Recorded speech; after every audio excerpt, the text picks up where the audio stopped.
thinking about Halloween and candy, I know some of folks don't hand out candy, but has anyone bought their Halloween candy yet?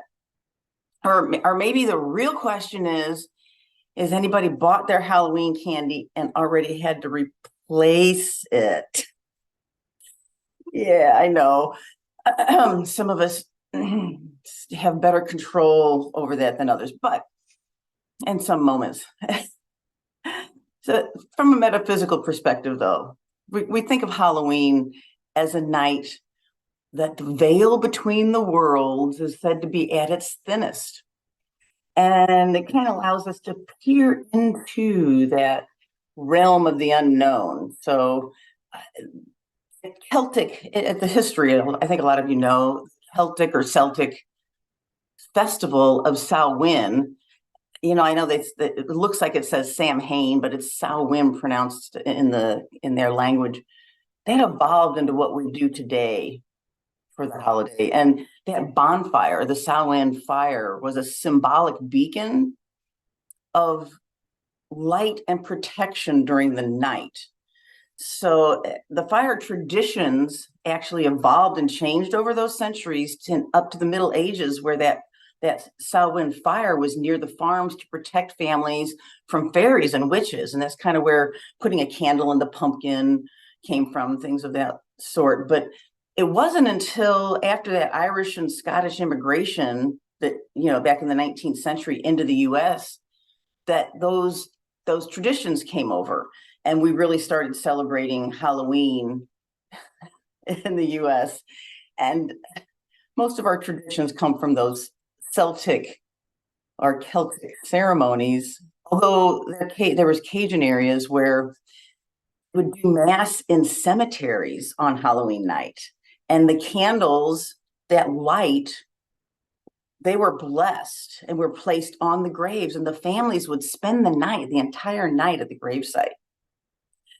Okay, so here we are now with today's version where we dress up and we have our candy bowls and the kids collect the candy from door to door. And what's your favorite Halloween candy? Well, I'll tell you what, I'm not an Almond Joy girl. No, thank you. And my gosh, this is York peppermint patty. If you can't see it, do not contaminate my chocolate with mint. I can't. No, please. Oh, here we go. The Reese's peanut butter cup. That was always my go-to. Boy, oh boy.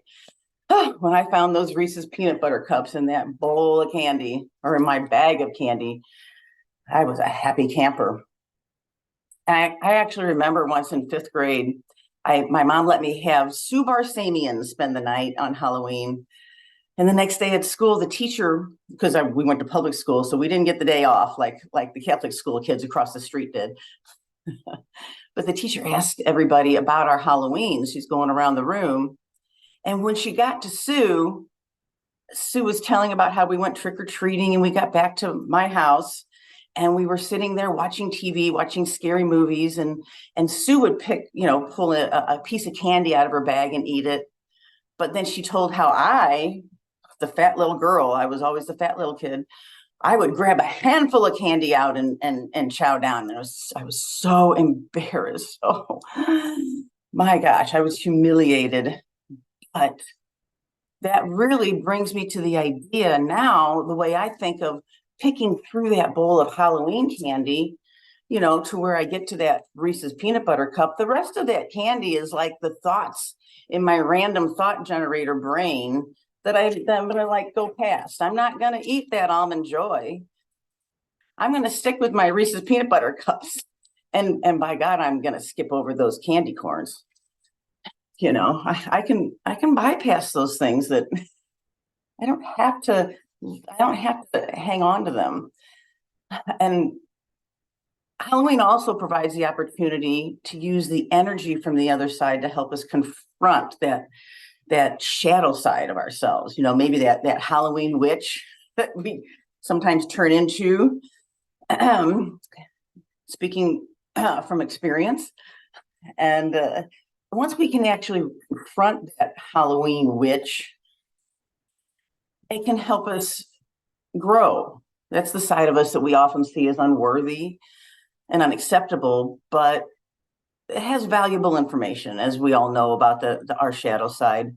And of course, meditating and journaling, other forms of self-exploration help us integrate that shadow side to be a healthier part of our whole and to help us better shine that light. Like Annette was saying, she, understood that she's not really alone. That whole part of us is connected in many ways.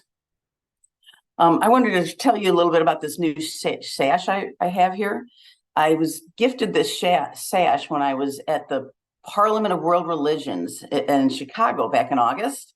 It's from the All Paths Divinity School, and if you can tell, there's symbols from most religions. We've got Christian symbols, and we've got Muslim symbols, and we've got Jewish symbols, and there's pagan symbols, just about everything you can imagine.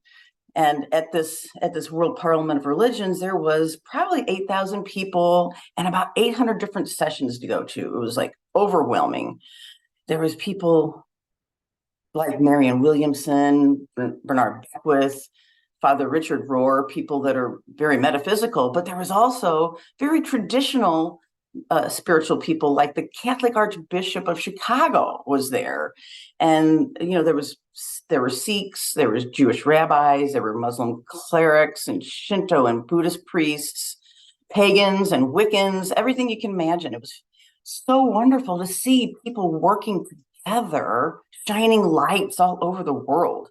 Reverend Jesse Jackson was there and got a Lifetime Achievement Award. It was wonderful. But right now I'm really thinking about this Jewish rabbi and this Palestinian Muslim cleric that were working together.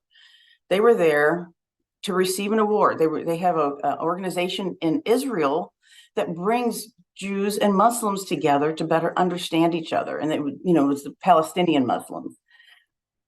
Right now, I'm kind of wondering how they are. This was back in August. And so when I think about them, I start feeling my energy drop a little bit, and I start having emotions. So I went to something called the Mindful Leader Conference last month, and Mo Ejali is president of the Mindful Leader Conference, of Mindful Leader, and presents the conference. And he actually came out with a statement after violence started over in the Middle East. And he told us to embrace the storm, the anger, the rage, and the sorrow that shows up initially, because it's something that you can't necessarily ignore, and it's deep rooted with our psyche, and everybody's influenced by our pasts and our principles and our current situations. And real solutions and understanding, they're marathons, not sprints, and to be able to share our feelings and see everybody else's feelings and honor them is one of the ways to walk along that marathon. But we don't have to live in fear and in that dark energy that's driving the chaos that appears to be around us. Matthew 5:14 through 16 actually talks about how the darkness cannot overcome the light. And we are, as we know, the carriers of that light. When we are whole and healthy, we are able to shine that light and share it with the world the way Jesus taught and the way all the spiritual leaders teach. So recently, I just listened to Lee Carroll, who channels Chiron, and his partner, Monica Morani. They released a video on October 18th, after everything started in the Middle East. And it was called How to Disable Darkness. I think some of you know about Chiron. They channel Chiron. And Chiron says that what's going on in the world today is because of the shift in consciousness, the shift up, the lifting that's happening, and the humanity awakening. He says when you turn on a bright light in a dark room, the dirt begins to show, the dirt that was already there. And that the ugly things that were hidden in the dark for centuries are now suddenly right out in the open. And those that operate in the darkness are doing their best to keep the dirt there and eliminate the light. But in that awakening, there's that light dark friction happening.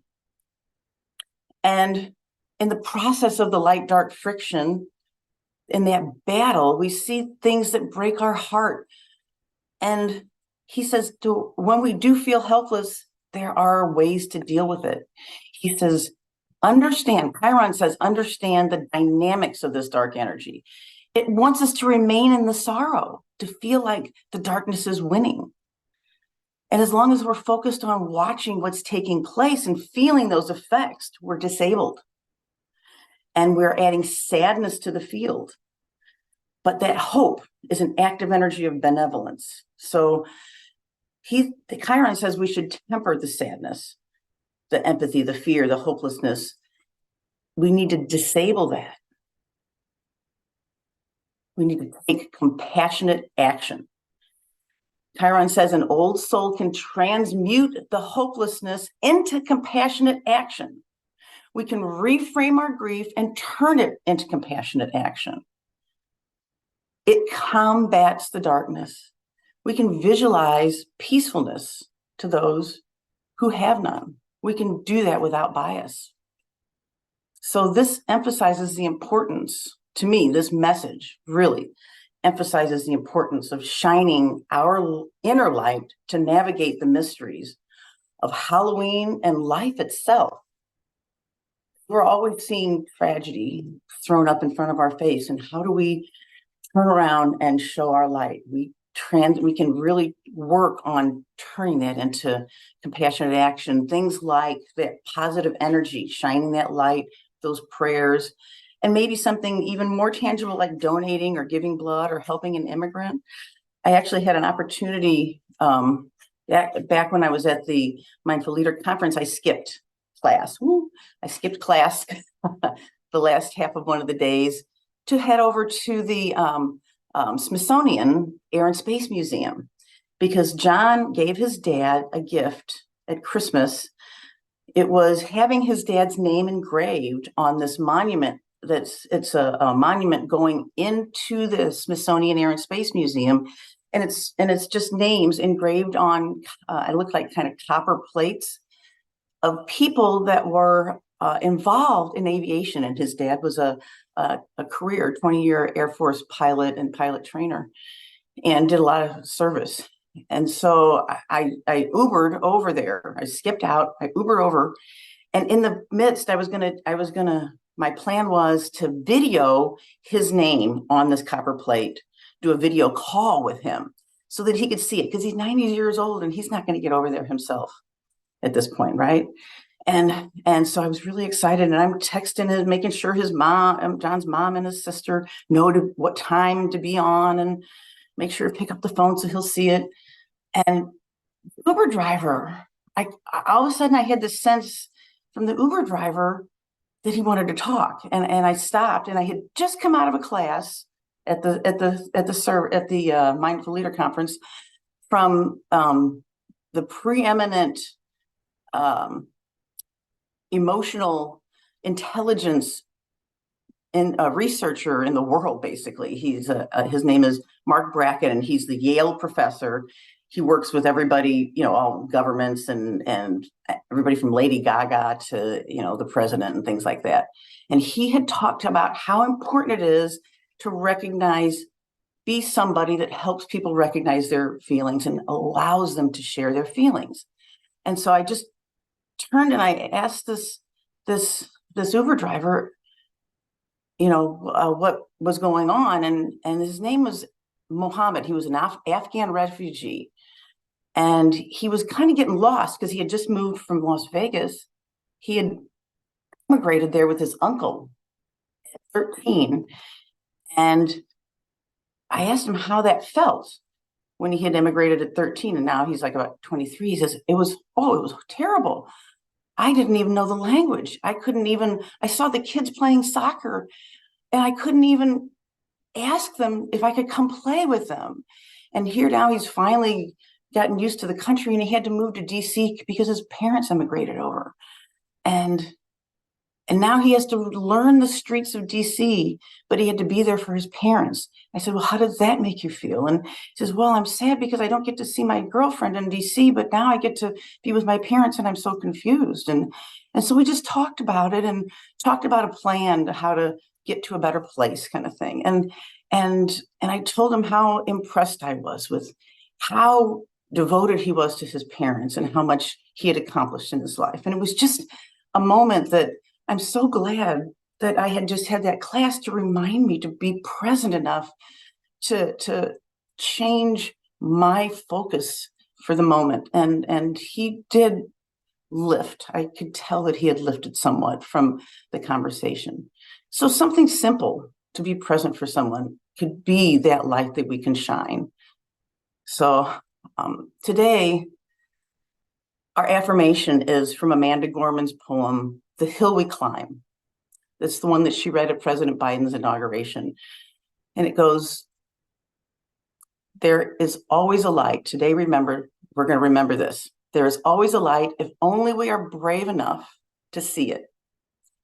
There is always a light if only we are brave enough to be it. So shine your light.